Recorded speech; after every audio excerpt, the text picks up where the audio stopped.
Quick introduction to Claygent and ChatGPT. One of the best part of using Clay is having AI do some tasks. So you have two ways of using AI. The first way, which is the quick and cheapest way, is directly using an enrichment from ChatGPT. So you can come here and tap ChatGPT. Very important. Every single video here on this page, every time you're using Clay. If we have this tool internally, you don't want to be using Clay credits. So if you're using Clay credits, what you're going to see on the screen in select OpenAI account is Clay managed OpenAI account, and you will see it will cost 1 Clay credit per row. This is not what we want. We want to select our API key so that Clay doesn't charge us credits. Also, you should always, very important, always select GPT-4o mini. If for whatever reason you let it auto or you put GPT 4.0, we will spend way too much money. So GPT 4.0 mini and our API key. So this is for all tasks you're going to be using Clay for, using AI. Now, what's cool with ChatGPT is that you can do pretty much anything you would have done with ChatGPT. Like, for example, format the domain from the email, if you want to grab the domain from an email address. And if you want to give it some data, you can use the slash. That's going to open up the list of columns that we have. And you can give it, for example, the email one. They ask you if you want to give it context. You're not forced to give it context. I usually don't give the context. I don't usually use all that. I just don't use the auto update one, because the auto update setting is going to make it such as every time you do something on another column or another row, it's going to run. And I don't want us to spend money or credits on something if we are not sure. So I prefer running the columns manually. So you click on save, and you can run, for example, a number of rows to give it a try, 10 rows. You click on run enrichment, and with ChatGPT is going to give you the answer. You will see that if you don't work your prompt correctly, it's going to give you bullshit like that is not usable. So you need to work your prompt very well, or you use ChatGPT and then you reuse ChatGPT to say, for example, if you cannot give it like a good enough prompt that it works without you losing your mind, you can say again, find me the domain from this phrase, only output the domain in blank text. For example, text. You can select the response from the previous one, auto update removed, save. And same thing, we can, for example, run this column on 10 rows and run the enrichment. We'll see if it's going to work. I don't have no clue because I'm doing it live for the video. And as you can see here, it works. Now, let's say you want to browse the internet. You understand what's on the website. You want to find news. You want to find Google reviews. You want to find some stuff like that. This ChatGPT cannot do. And this is where Claygent comes into place. Claygent is a tool that Clay has created that is basically the perfect AI that can search online, scrape website, find information on LinkedIn, etc., etc. And it is linked to a model, an AI model. So I always recommend using GPT 4.0 mini, and again, our API key. And what is cool with Claygent is anything you can think of, Claygent can do it. You can say, I am building a prospecting campaign. I need you to find all relevant information on a certain business that can help me craft the most efficient, tailored, personalized cold email possible. This is the business. Please make all the Google searches, LinkedIn searches, and on their website that you need to come up with the relevant info. Of course, this prompt is not the best one, but you get my point. So I just want to show you what's possible. Normalize the domain. You can use this as an example. We can use LinkedIn URL. We can give it the LinkedIn URL. We can even give it like company name. Yeah. We're going to remove the auto update. We're going to click on save. And just to give you an example, we're going to run it again on 10 rows. This is going to be slower than using ChatGPT because now it's doing some research online. You need to scrape the website, scrape the information on LinkedIn, etc., etc. But Claygent is the most powerful tool because this is the one we're going to be using every time to find relevant data on our prospects and our website, on their websites, so that we can build personalized campaigns. So there you go. Let me check this example. Bara is a family-owned business located near Paris, specializing in the design and creation of high-quality toys. It's even giving you the kind of toys they're selling, the year they started, who have been in the company. Emmanuel Nu maintains a presence on LinkedIn, possesses extensive experience in the industry. So as you can see, we have a lot of information.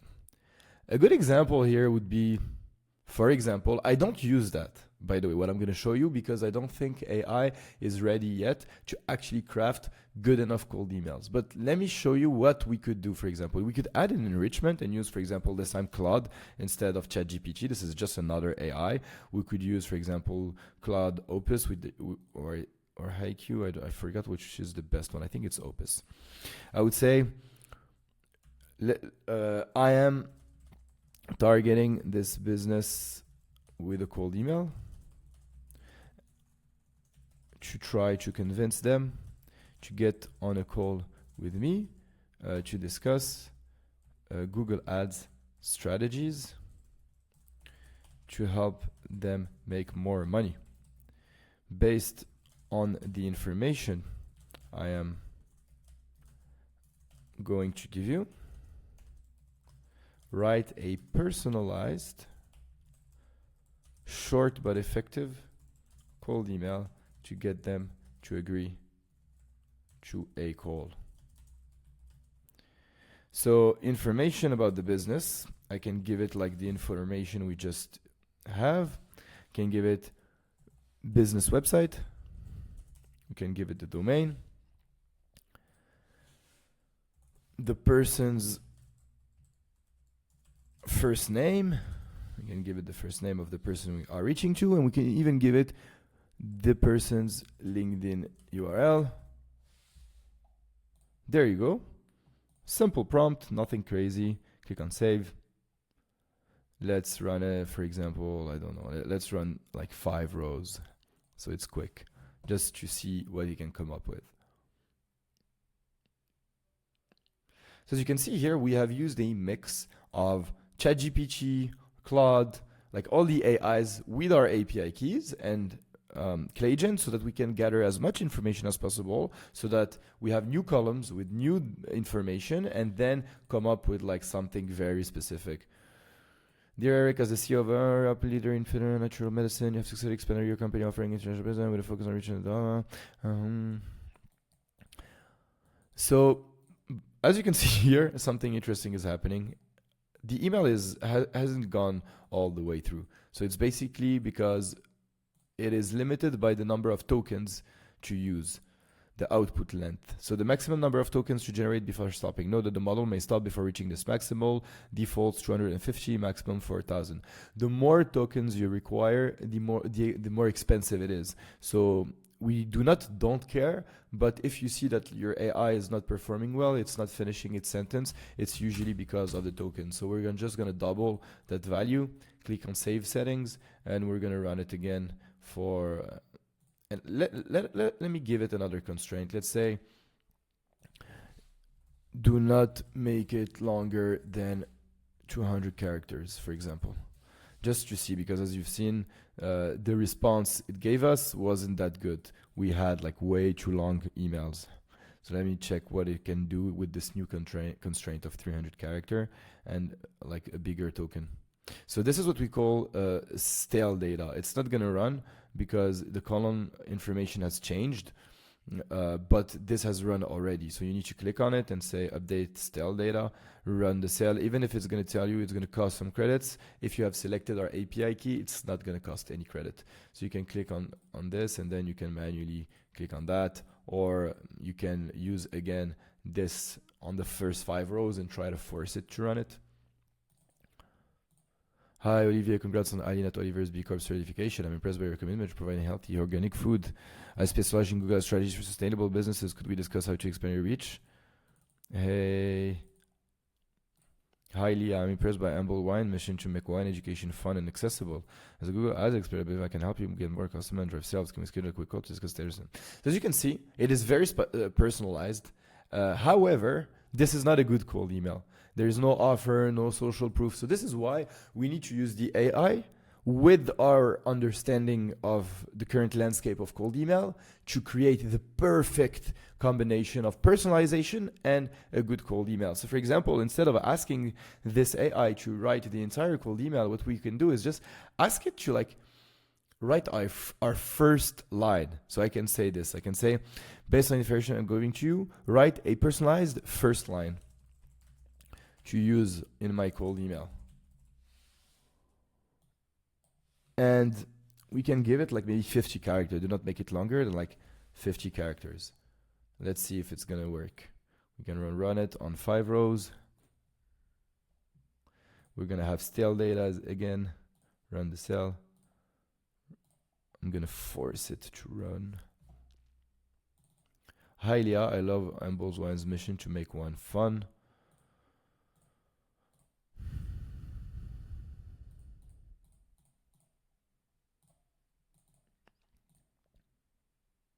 Hi Oliver, congrats on Alan and Oliver's B Corp certification. Gene, congrats on Archer's 42 million Series B funding. Michael, your passage for urban culture shines through those unique offerings. As you can see, these are getting better and better. I can say we can ask it not to use the person's name. We can give it a little bit more leeway by telling it maybe use 100 characters instead of 50. And then, for example, you can use this column saying, naming it like, for example, personalization. And then in your script, the day you're going to write your cold email, you're going to say, for example, hi name, and then you're going to use brackets and write personalization. And this is going to be used in Smart Lead as a variable, and then we're going to have this entire phrase instead of the personalization, and then you write the rest of the cold email like you used to with the offer, the good call to action, social proof, etc.